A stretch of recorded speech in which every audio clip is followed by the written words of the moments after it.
Let me paint a picture for you. You've been on Instagram for a little while, you followed a few of the planner accounts, and you've been thinking, it's time for me to join the action.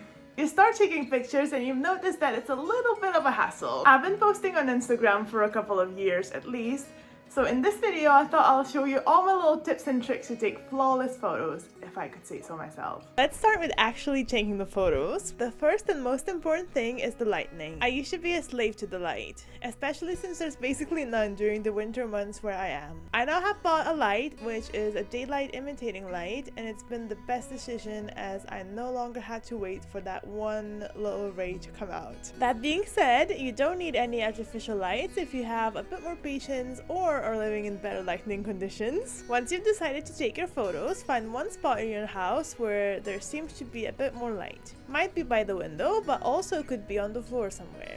I would even take pictures outside when in my parents' house, as I couldn't find that one place to do that.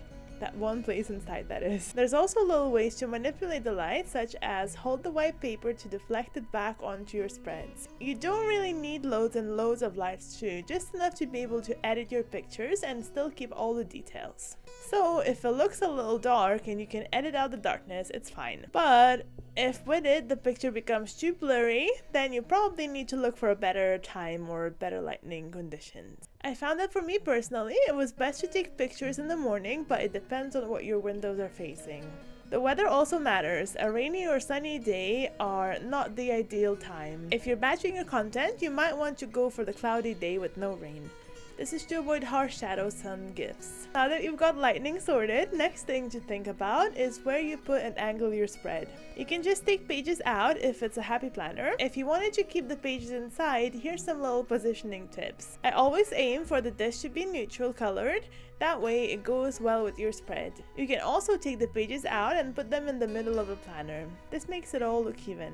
You can even take a step forward and put something underneath your pages. I usually put Plannything sticker books as they're smaller and they don't show, and this way it's all levered as opposed to the pages being on a slight declining from the middle angle.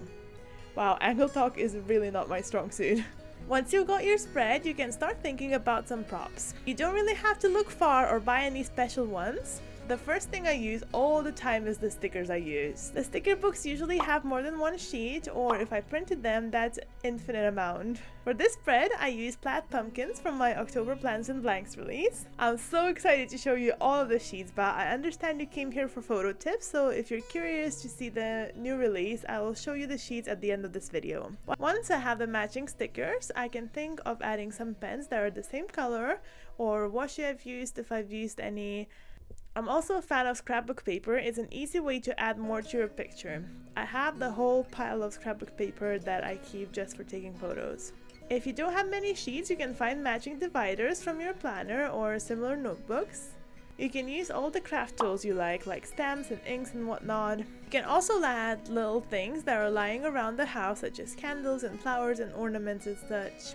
My friend gave me this wooden tea box once and I literally use it in every photo. The only thing to know with these larger props is that they can give out harsh shadows, so I personally limit them somewhat.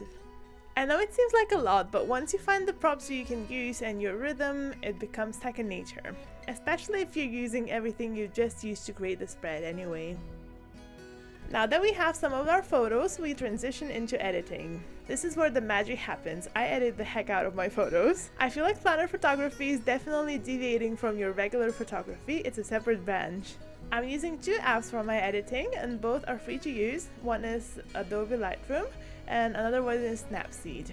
You can pay for some features in Lightroom, but all I'm showing here are free. The first thing I do is adjust the light. I leave the exposure be in most cases. Back when I used to use natural light, I would crack up the whites, and if it seemed overexposed, I would try my best to get some of the detail back, lowering the exposure. But in most cases now, I leave it at 0. I leave the contrast to 0 too, as I don't want it to look fake, although you'll see I raise all the other ones to the insane extremes. Shadows and highlights are the two that in my mind are kind of the polar opposites.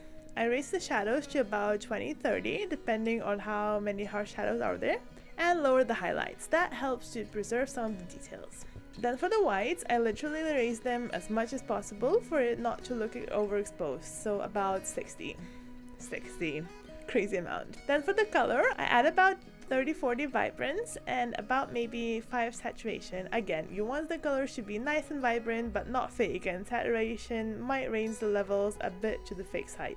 This next one is the key though, the temperature setting. You have to look at your photo and see if it looks more yellow or more blue, and adjust it to the other side so the paper looks actual white. I increase the sharpness a bit by 30-40 again, not to lose the detail.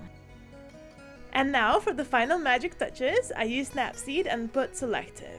This really helps to brighten the image. I placed a little round thingy somewhere where it affects the whole spread. You can see this by pinching, zooming the screen, and then I increase the brightness, saturation, and details a bit until the spread looks good and actual white. I then go to the brushes and select the exposure brush, and sometimes brush around the photo over scrapbook paper and all the little plurps. Sometimes that bit looks a bit darker, so just to make the spread stand out a bit more and to make the photo less dark as well.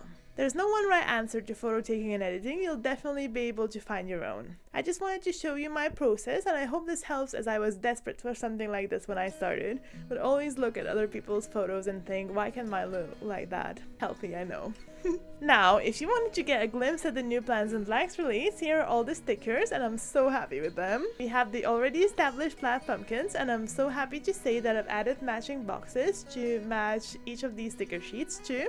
I would really struggle to find the matching boxes, so this helps me so much. These are sized for classic vertical happy planner. I have buffalo Christmas ornaments. I love these patterns, and of course the boxes as well. I have the starry Christmas trees. They're a similar color palette, so would go well together. Then we have Black Friday themed sheets. I'm so happy about them. They're so cute. I'm also really happy about these gift giving sheets. I love the vintage vibe. It was completely accidental, but I'm here for it. Of course, I had to do the bursts. It's only one sheet though, so it's burst of poinsettias. I love them and they're so Christmassy. So excited for Christmas. And finally, there's these Christmas branches stickers.